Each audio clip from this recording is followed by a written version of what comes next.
Euzubillahimineşşeytanirracim. Bismillahirrahmanirrahim. Hər birinizi Allahın salamı ilə salamlayıram. Özlərini əhl-i sünnə sayan Vahabilərin babası, yəni Vahabiliyin bünövrəsini qoyan İbn Teymiyyənin belə bir kitabı var.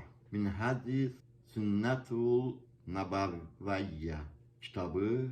Bu kitabın 137-138-ci səhifələrində 7-ci cilddə Əbu Bəkrin, Ömərin fəzilətlərindən danışır. Sonra ardınca yazır ki, Əli, yəni Əli əleyhissalam, bunlar kimi deyildi. Əbu Bəkir və Ömər kimi fəzilətlərə sahib deyildi, malik deyildi. İbn Teymiyyə yazır. Minhədis Sünnətul Nəbəviyyə kitabında.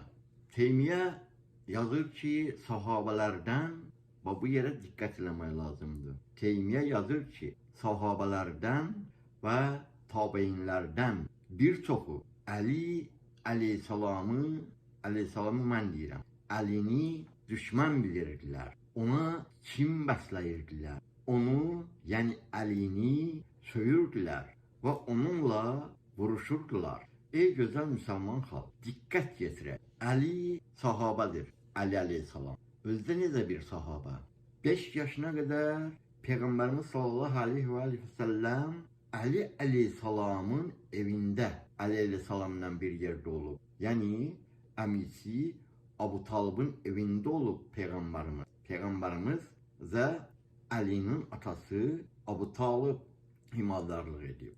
Əli əleyhissalam 5 yaşından isə Peyğəmbərimiz Əli əleyhissalamı öz himayəsinə götürüb, öz evində saxlayıb. Amma Teymiyyə göstərir ki, öz kitabında Əbu Bəkrin, Ömərin fəzilətlərindən danışır və söyləyir ki, Əlinin fəzilətləri onların fəzilətinə çata bilməz. Əli onlar kimi fəzilətə sahib deyildi, malik deyildi. Və Teymiyyə göstərir ki, Əlini sahabələr və tabeinlər söyürdü.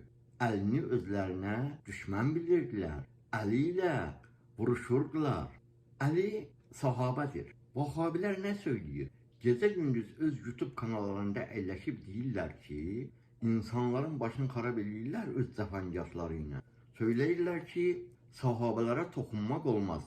Sahabə kim olursa olsun. Sahabələr toxunulmazdır.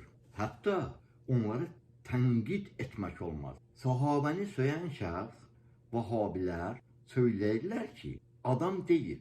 Bəli, Vahabilər söyləyir ki, sahabəni söyən şəxs adam deyil, heyvandır. Bunların bu sözü həqiqətdə özü də bir söyüşdür. Axı, həqiqətdə adam deyil, heyvandır demək özü də bir söyüşdür. Ey Vahabilər, sizin babanız Lənətullah İbn Teymiyyə öz kitabında gətirib ki, yuxarıda qeyd etdiyim, yuxarıda oxuduğumuz sahabələr və tabeinlər Əlini söyüblər. Əliyə kim bəsləyiblər? Əlini düşmən biliblər. Əli ilə vuruşublar. Onda sizin məntiqinizlə, siz ki deyirsiniz ki, heç bir sahabəni söymək olmaz, söz demək olmaz, tənqid etmək belə olmaz. Sahabiyə söz deyən adam deyil, heyvandır. Onda sizin bu məntiqinizlə o sahabələr əlini söyənlər, İbn Teymiyyə ki göstərir sahabələr əlini söyürdülər. Adam olmayıblar, heyvan olublar. Sahabəni söyən şəxsin adam olmadığına siz hökm verirsiniz. Yəni, burada nə olunur? Həmin sahabələr əlini söyüblər, sizin məntiqinizlə götürəndə, onda siz özünüz təsdiq edirsiniz ki, əlini söyən o sahabələr adam olmayıblar.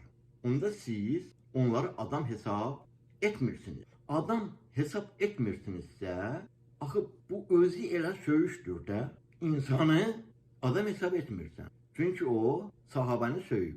Bu özü elə bir söyüşdür. Sahabəni söyən digər bir kəsi, digər bir sahabəni heyvan hesab edirsiniz. Deməli, sizin məntiqinizlə əlini söyənlər heyvan olur, adam yox.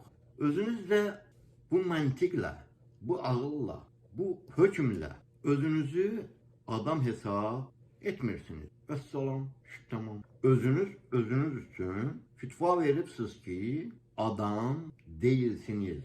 Ama bir şey sevindiricidir ki, bunu özünüz deyip, özünüz də təsdiqləyirsiniz. Bu çok güzel. Buna göre hatta mən də sizə mükafat da düşür. Hər kəsin işi deyil, pis əməllərini təsdiqləsin. Buna göre size demek lazımdır ki, malatsı rəbiyyata. Kimlərsə inanmasa, İbn Teymiyye'nin mənbəni dedik. Minhəc-i Sünnətül Nəbəviyyə kitabında 7-ci cilddə səhifə 137-138-də özü bunları oxuya bilər. Ey Vahabilər, Allah sizləri hidayət eləsin. Ey Vahabiyə aldanıb onların dalınca gedənlər. Nə qədər gec deyil, ayılın. Assalamu aleykum və rəhmətullahi və bərəkatuhu.